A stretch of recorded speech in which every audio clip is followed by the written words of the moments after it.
Ayan, nandito po tayo, Moina Pure Culture Production in indoor setup. Ayan, kumalos na. Oo nga, ang dami. Ito po yung sinasabi nila mataas sa protein content, kaya...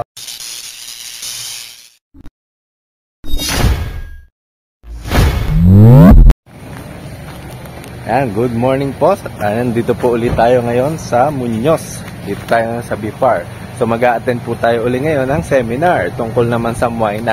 So samahan niyo po kami ni Dade. Yan, kasama ko po si Dade. Wala tayong mic ngayon, lobat pala. Ayan po si Ma'am Beth ulit, kasama po natin. Na-upload ko na ma'am yung last vlog ko. Talaga ba? Paano yun nakikita? Sa YouTube po. Ay, ganon. Ano? Farm for Life po. Ayan, ito po yung culture po nila ng Moina. Sinamahan po tayo ni Ma'am Beth. Opo, ayan, nandito po tayo. Moina Pure Culture Production in indoor setup. Ito po yung gusto nating matutunan ngayon para hindi na po tayo bibili ng Tubipex. From, ano ka nga, nurse? Opo, nurse po. Mamaya nga po, may duty kami. Yan, yung mga kulay pula na yun na maliliit. Nakikita mo? Opo, yun po. Sila yan. O, tapos sa microscope, yung nandun sa picture. Yung malaki na sa picture po. Tapos, ito po ma'am, hindi na po green water, no? Hindi. Ano lang yan, kahit water, tap water. Nabubuhay. Huwag lang may chlorine. Opo, nabubuhay na po sila. Oo, tapos pinapakain lang niya na ito, turuan ka niya. Yung sa, anong tawag din? Yung yeast. Yung pampaano sa tinapay, pampaalsa. Pampaalsa po. Dami po pala dito. Oo, ay, morning po. Sir Eric. Ay, Si Charlie po. Nag-iimituhan siya. Oo, nag-iimit. Start pa lang. Gusto niyang matutunan ng Moina. Opo. Ang dami po namin nagagastos sa Tubipex eh. Saka mo bibili. Bulacan po po ma'am. Deliver po. Tapos madaling mamatay. Dahil ang Tubipex ay kinuproduce madumi. Opo, ganun na po. So, nagdadala ng Iwanan ko kayo ni Sir Eric ano daw yung daddy niya nag-seminar sa tatawagin ko po kayo. Tatawagin saan? Mamaya, pagkatapos. Mamaya para sabay na po kami ni Dading turuan sa Moina. Ikaw na, okay na. Ay, ako na lang po. Sige po. Sir, okay lang po ba yung video? Sige. Paano ako ilan na? 2,000 po yung hito. Kailan po ba ma'am pwede po yun? At tatanong na lang po. Tapos kung meron ngayon, mas maganda. Ayun, mas maganda po para dala na namin. Saan kita? Sige po. Saan ka? San Antonio po. Nueva Ecija. Dito lang po. Kaya meron na po kaming hatchery na 7 bed. Tapos nakatatlong attempt na kami, pang-apat ng bakal sa Biyernes po. Okay. So, ang Moina ay isang ano? Bibidyo ko sir. Okay. So, pero yung setup kasi medyo magulo, nire-renovate namin. Opo. So, pwede itong pakita muna sa iba. Actually, kaya ako konti stock namin ay nag-renovate kami. Hindi na-stock yung production. So, pero kung makikita mo yan siya. Ayun. Dami po, no? Tawagin ko na kaya si Daddy. Baka sabihin na iniwanan ko siya. Hindi. Ito. Tuturo na po eh, no, sir? Ito siya. Yun na, dami. So, tapos dito lang po sa plastic, no? No fancy setup needed. Ang Moina kasi is mic soak lang to. Opo. So, nakikita yan sa natural sa tubig. Sa ilog, opo. Even sa kumbaga kahit saang tubig po. Pero kaya yung iba naman even sa kanal nakikita yan. Yung di po ba meron po tayong tinatawag na kitikit eh? Oo, kitikit. So nagiging kasama niya? Yun ang problema. Actually maraming kitikit yan. Kaya may takip. Ang problema yan, babahayan ng lamok. Opo. Yung nakikita mo na ano. So, kailangan may para mabawasan natin yung lamok. Nilalagyan po talaga nito. Ng net. Kasi pag tinubuhan na ng kitikit yan, ang problema, kakainin niya. Yung Moina. So, yun. Kaya po kailangan may takip. Kailangan may. Ano po yun? Sealed or hindi po? Ganyan lang, okay lang. Kailangan may kwan lang. Hindi makapasok yung lamok. Opo. So, ang Moina galing, itong sa akin ay pure na to. Paano pong pure? Kasi pag nag-culture tayo sa labas, pag nahuli na sa fish pan, ang problema mo, sinilip mo sa microscope yun, marami. iba-ibang klase. Opo, may... Oo, ibang klase. Mm-mm. So, kami, nakapag-develop kami ng pure na dito, indoor, moy na lang. Moy na lang. Makikita iba. Pag sinira sa microscope ko, wala kang makikita iba. Opo. So, na-isolate ko yun from sa wild, in-isolate ko hanggang sa... Pinarami ko na. Bakit ano po ba ang pagkakaiba ng ibang species? Iba kasi pagkwari, ang pagbakarami kasi ng moy na, ang Opo. traditional, gumagamit ng chicken manure. Ah. So, naglalagay, fish pot, nilagyan mo yung chicken manure yan, pag nag-brown, nakita mo yung mga moy natutubo. So, ang problema nun, pag ang chicken manure yung ginagamit ng media, Opo. problema nun ay madumi eh. So, magkakaroon ng mga parasites, mga bacteria, yun. mga ganon. So, posibleng mag-cause yan pa rin. Yung Ang sakit pa po. Diba? So, kami nakapag-develop kami ng pure. Ibig sabihin, ito po, disease-less na yan. Oo. Hindi ako magamit ng chicken manure. So, ang ginagamit ko ngayon ay yung yeast. Yeast. O yung yeast, yung... Opo, yung sa ano po yan? Mahal po ba yan? Ay, 125 pesos lang to. 25 pesos. So, marami na po. 125 pesos, yung ganito karaming setup, 3 weeks ka na sa akin. Matagal na. So, hindi rin po siya ganun kamahalan. Hindi siya ganun kamahalan. Bali, Opo. ano lang siya, ang rate na ginagamit ko lang ay 1... Pinch. Ganun lang. Nakita ko nga po sa video nun eh. Pinch lang. So, yung rate ang ginagamit ko ay paglulusaw ko ng 30 grams in 1 liter. 30 grams in 1 liter. Pag nalusaw mo na ito 1 liter pa eh. Opo. Pag nalusaw mo yung 30 grams in 1 liter, kung ilan to, 30 liters to, kukuha ko ng 30 ml dito. 30 ml? Hindi po lahat yan. Hindi. So, isang litro sa buong, kung nyo na po dito, sa buong setup. So, depende. Basta 30 ml lang po.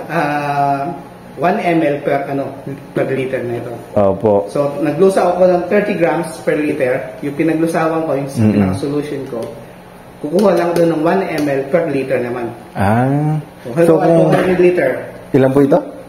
30 liters. 30 liters, so 30 ml. 30 ml. Opo, tama. Ito ay 200 liters. The 20 ml naman. 200 ml pala. Depende sa laki rin po pala ng container.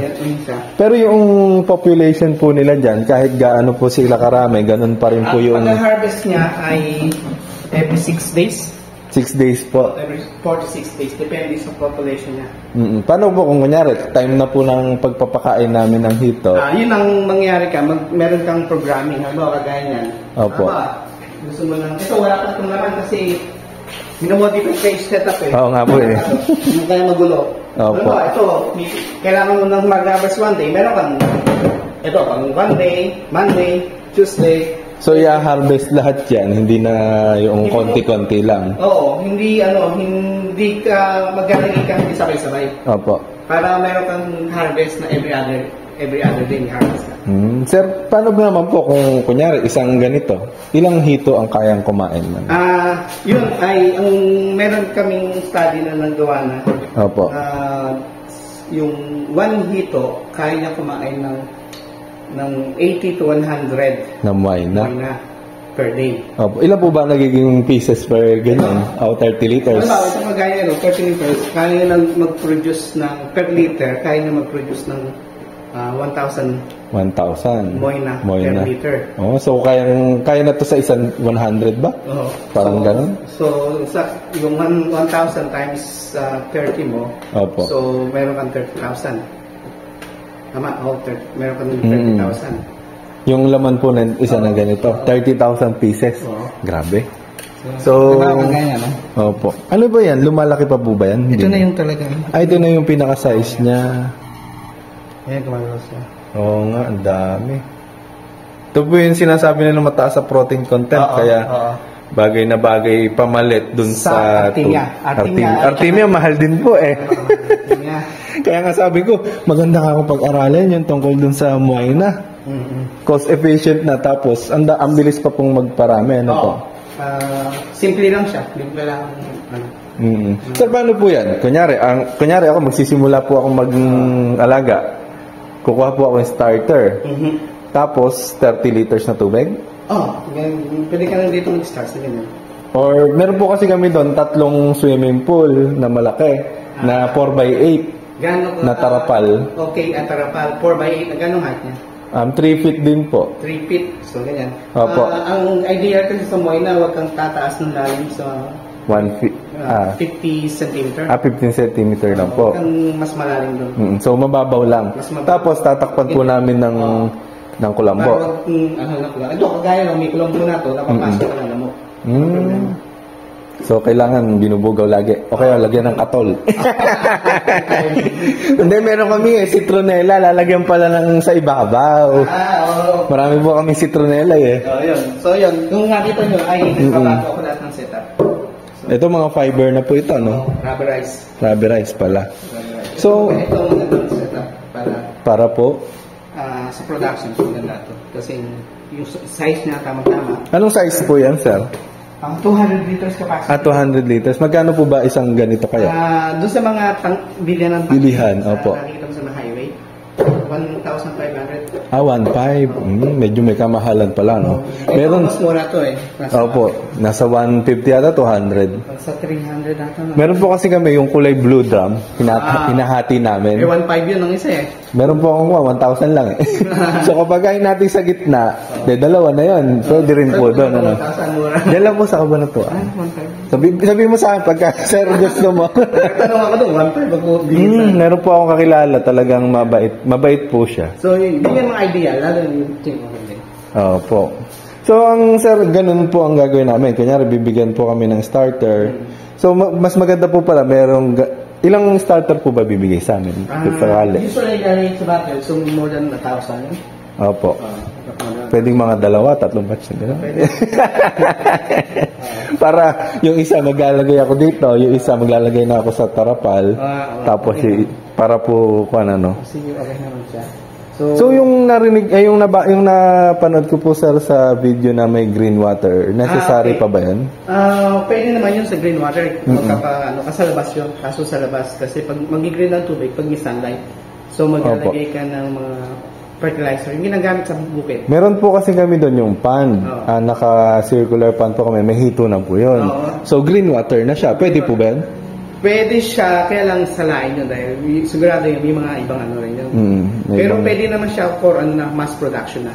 So, kahit na meron siyang mga kasama, okay lang, makakain pa naman ang ito yun. So, mas maganda, meron po kaming bukod na setup na pure. Yung pang pure. Na ganito. So, dapat meron kang pang pure at meron kang pang mass production. Na kahit may basta huwag ka lang gagamit ng chicken manure. Opo. So, sir, kunyari, magpo-pure po ako. Deep well na tubig lang? Deep well. Ito, tubig namin is deep well. Opo, deep well, tapos lalagay ko sa container, tapos yung Moyna starter, then yung pakain na. Yung yeast, every day. Umaga lang po ba yun? Regardless. Basta isang beses lang po isang araw? Wag lang, kasi isang beses lang nagpapakain para wag lang siya mag-overfeed. Opo. And then, haluan mo ng egg yolk. Egg yolk? Yung alin po? Yung 1 liter? Yung mga, hindi siya paghahaluin, ibig sabihin ng, ngayong araw nito is yeast, the next day yung itlog. Yung pula po ba yun? Yung pula. Yung pero pula. Nilaga. Tapos konti lang din. Ganon, yung isang average size na egg yolk. Opo. Lusawin mo sa 1 liter ng tubig. Ganon din yung... alternate. So, ngayong araw, yeast, kinabukasan, egg yolk, kinabukasan yeast po. Palit-palit. Kasi, ba't naglalagay kami egg yolk? Opo. Mas, para tumaas yung protein niya. Hindi kasi sufficient yung yeast Opo. So, mas tataas yung protein na. Kapag may egg yolk. Iba, nilalagyan pa nila ng pinabibili ng mga supplement pa. Opo. Spirulina. Yun nga, nakukuhan ko nga rin yun, yung spirulina, yung kulay green.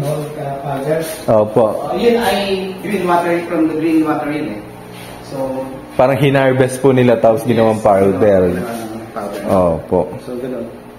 Yun yung mga, very simple lang to. Nag-start lang ako sa pure culture. Opo. Nahiwalay ko sa pan, tubig sa pan. Hiniwalay ko from 10 pieces sa microscope. Sir, dumami na po. Mabilis lang po talaga siyang dumami. Kumalat sa buong Pilipinas. Galing. Dito po talaga nag-start yung culture po natin ng Moyna. Ito system nito. Galing, Marami lang nag-culture using chicken manure. Pero kami lang yung nakapag pure. Pure water. Tapos, ano po tawag dito? Paano, sir, kung kunyari mamatay? May chance po ba na mamatay yun? May chance na mag-collapse. Lalo pa hindi mo na-harvest yung... Kasi pag overcrowded na siya, hindi mo na-harvest. Possible na mag-collapse siya. Ilang araw po uli ang... 6 days. 6 days kailangan i-harvest na. Harvest na. Yung kahit kalahati, tapos okay lang po. I-drain mo, tapos dagdagan ng tubig. Dadami mo siya. So, ang harvesting po natin, kukuhanin yung kalahati, tapos bawas ng kalahati, dagdag ng tubig, another 4 days na naman po uli yun. Pwede naman i-harvest mo lahat. Pag na-harvest mo lahat, kumuha ka doon sa na-harvest mo ng konti, mag-start ng bago, kumuha ka doon sa na-harvest mo, yun ang ibabalik. Yun ang starter. Pang-starter pala. Opo. So, kung magtitira ka ng konti dun sa na-harvest mo. Pipili ka ng maganda. Opo. Yan. So, ganun lang. Cycle, mabilis lang. Opo. Ano yun? Marami na po bang gumagamit dun sa paghihitol? Marami na. So, ito kasing Moyna, maraming gumagamit ng Moyna, hindi lang sa ito. Lalo sa ornamental. Sa mga pet shop po, no? Pet shop. Napakaganda na ito sa mga ornamental dahil kung lalabas yung mga kulay. Opo. Sir, yung ang dami kong tanong na sensya na po.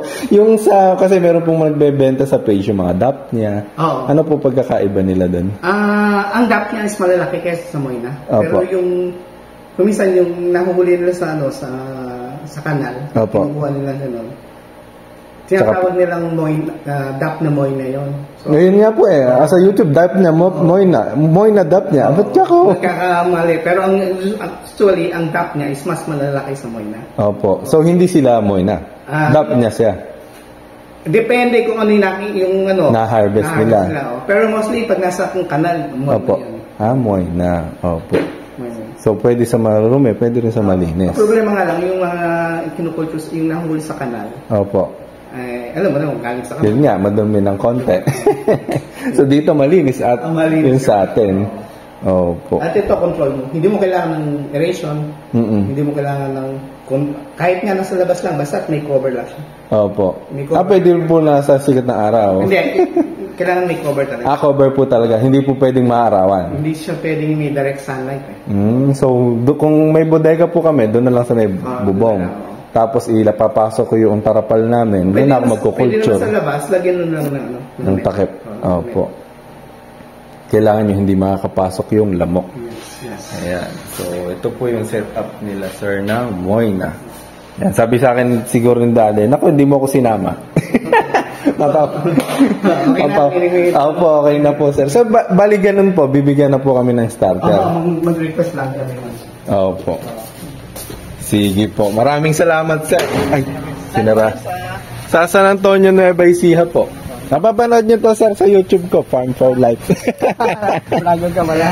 Opo, nag-YouTube. Lahat po nung pinaka-journey namin sa aquaculture, ayun, binibideo ko po. May mga nanonood naman. Okay. Madali lang naman yun. Sir, Francis po, ano? Eric Morales. Ay, Eric Morales pala. Charlie po pala. Charlie po pala. Kami yung nag-start niyan. Po, galing. Nakilala po natin si Sir Eric. Ano yan, nag-start lang yan sa... Dito po. Dito. So, na-isolate ko lang yun. Opo, galing sir. Congrats po. Thank you po sa technology na ibigay niyo po sa akin. Okay. Salamat po. Tawagin ko si Daddy.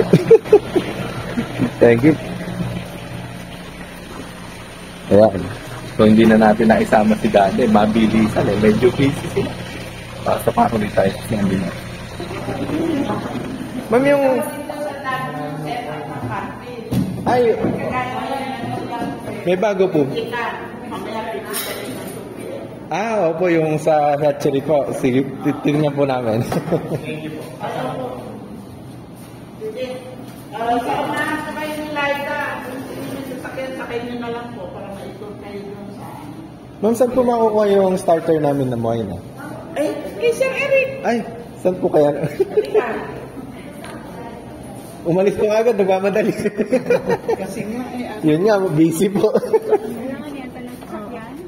Opo, kaya muna tayo. Send mo na akin. Sige po. Okay na. Opo. Kay Sir Eric po. Ay, hello ma'am. Yung starter, ay si daddy po. Ito yung starter ng moina. Ayan, nalagay na pala yung sa plastic. Opo.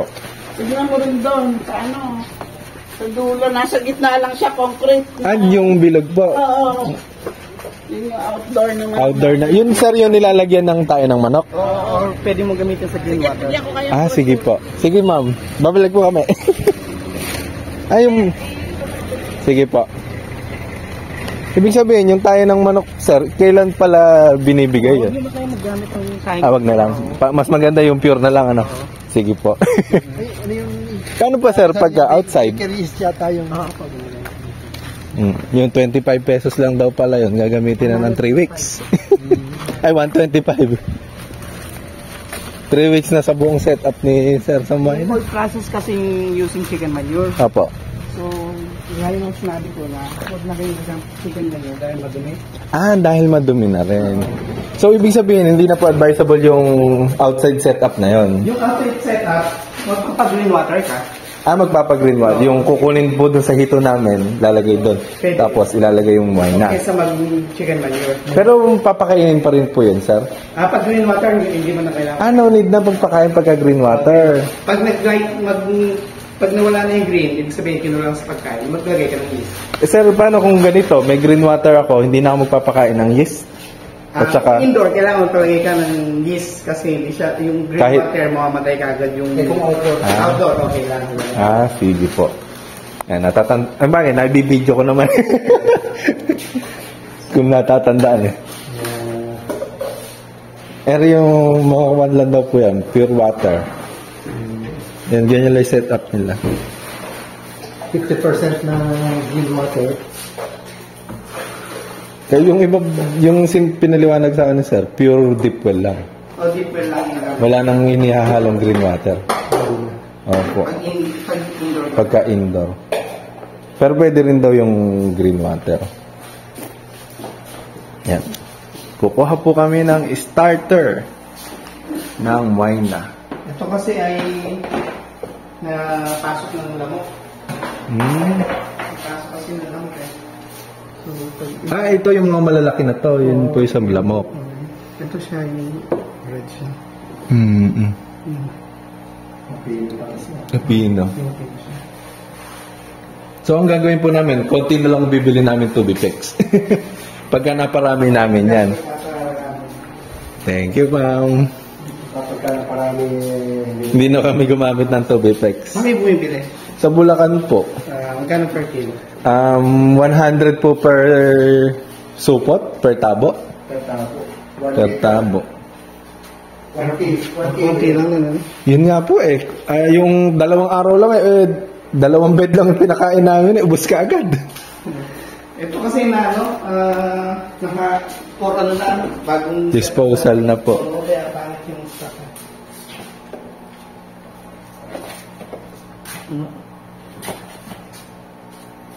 Kaya pala yung pansalo ko din yun. Oo. Yung 200 mesh. Kunti ngayon eh. Baka katatapos lang mag-harvest. Kunti siya. Ganun lang pala mag-harvest. Mag-start na akong, kasi dapat mag-start na akong panibagong setup. Kasi yan po yung panibagong setup. Opo, yung mga item. Ano po mas maganda? Yung transparent o yung maitim na yun? Yung transparent, yung dark na. Yung dark na. Para mas mabilis sila pag dark. mas mabilis. Kasi nakakapagtago. Ano po? So, hirap yan. May kiti-kiti.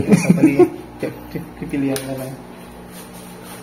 So, yun po yung importante. No? Hindi po dapat malagyan ng lamok. Mapasok ng lamok pala.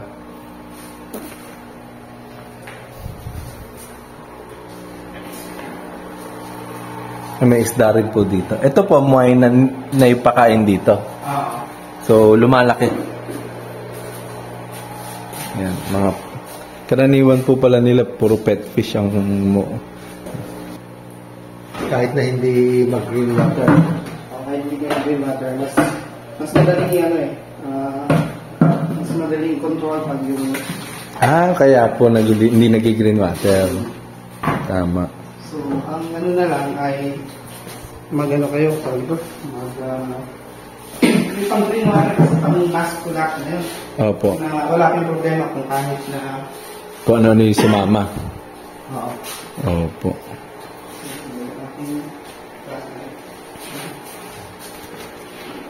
Ilawan ko ba kayo, sir? Pwede kayo mag-try sa outdoor.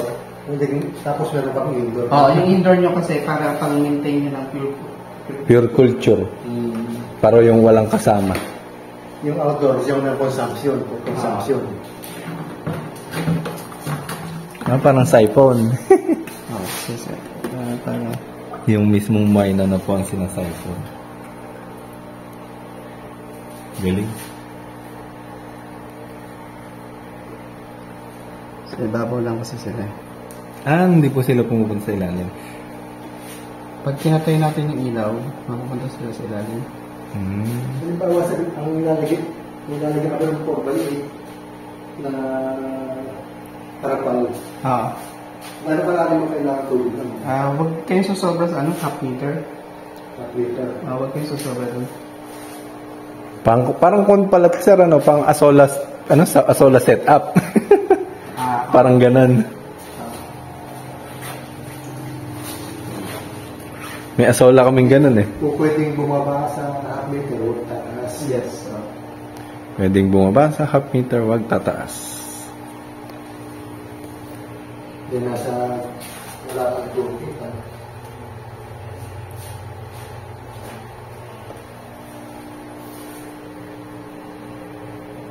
Pwede po namin paghiwalayin yan, ano? Ito. Bigyan mo natin. Hindi ba rin yun? Ngayon may lamok. Ano problema pag napasok mo naman? Hindi naman kayang kainin ng wine na yung kitikit. Sila kinakain. Kaya nga. Kaya lumalaki. Ang liliit.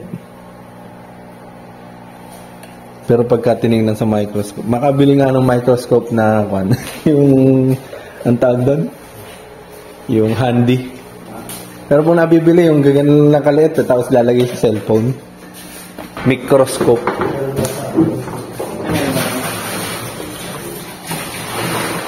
Makikita yung mga laman-laman doon sa tubig. Yung mga gumagalaw. Bago imbento. Pwede ba kaya? Ay, sige po. Yan. Mag-harvest po tayo ng starter ng wine.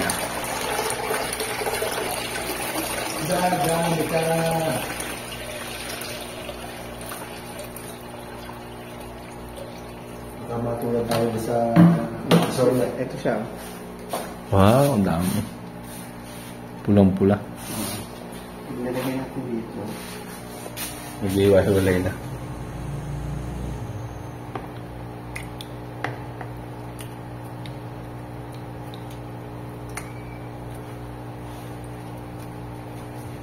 nasa likod tayo ng pangalan. Yung tubo nilang kung pala sila kumukuha ng iniinom.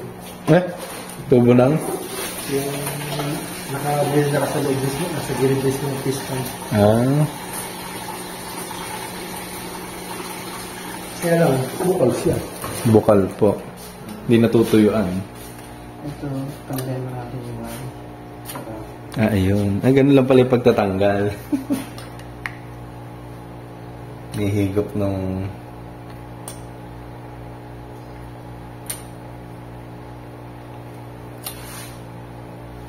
Kailangan pala may flashlight.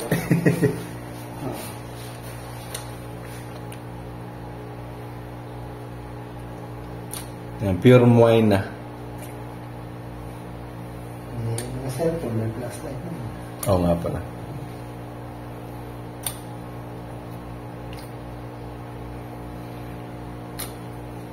Kaya puro cellphone na yun. Sa cellphone na lahat halos ang gamit eh. Ito na lahat eh. Iba meron pang pang-BP. Hindi naman totoo yun.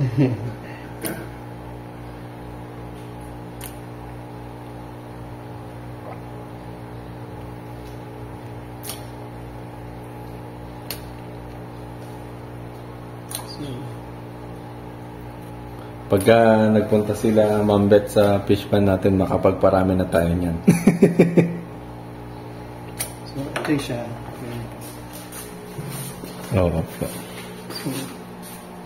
Dami. Mga ilan na po estimate pagka ganyan? Siguro mga almost 10,000 na. Mga 5,000. 5,000. Dami. So, ito na yung bibig ko. Sige po. Yan, meron na po tayong starter ng wine. Nandito lang po yan sa BFAR. CLSU Muñoz. Ito po, hindi nilalagay namin sa oxygen. Ay, galing lang po sa hangin. Dapat may kwan. So, pagdating namin dyan, pagdating namin sa bahay, ilalagay na po namin sa container. Kaya pwede yung Ha? pwede yung kasama yun ang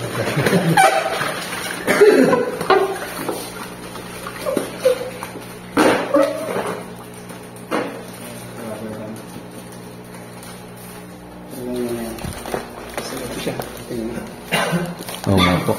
Ayun na, oh. Dami. Thank you po. Yan, meron na po tayong starter. Sir, thank you po. Ito kayo? Sa San Antonio po. Yung palag na may pangalan. Sige po. Dati. Ay, ba't ba? Meron na po tayo. Moyna starter. Yan, nakahingi na po tayo ng starter ng Moyna. So kung gusto nyo pong mag seminar dito po sa BFAR CLSU Muñoz tuwing Wednesday po. Yan, tapos kung gusto nyo rin mag-hatchery, yan, may mga training din po sila, pero magre-request po or mag-i-email. Tawagan nyo na lang din po, hanapin nyo po yung page nila sa Facebook. Or pumunta na lang kayo dito ng Wednesday, kahit kailangan umaga. Yan, nakahingi po tayo ng Moyna starter na gagamitin po natin sa ating pag-hatch ng ating mga hito fingerlings. So magpaalam tayo kay Ma'am Beth kasi malaki po yung naitulong natin sa naitulong niya sa atin.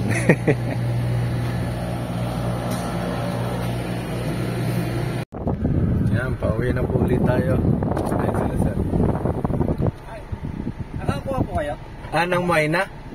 Moyna lang po na kayo? Opo, Moyna. Fingerlings pa wala? Wala po sa condo po after 2 weeks pa. Salamat. Sige, babalik ko ulit kami after 2 weeks. Sige po, salamat po. Sige po. Yeah. So, binakakuha po tayo ng Moyna. So, pauwi na po tayo ngayon and kita-kita po tayo sa farm kung paano i-set up yung ating Moyna na natutunan dito sa BFAR. So, mag-alaga na tayo ng Moyna. Bye-bye!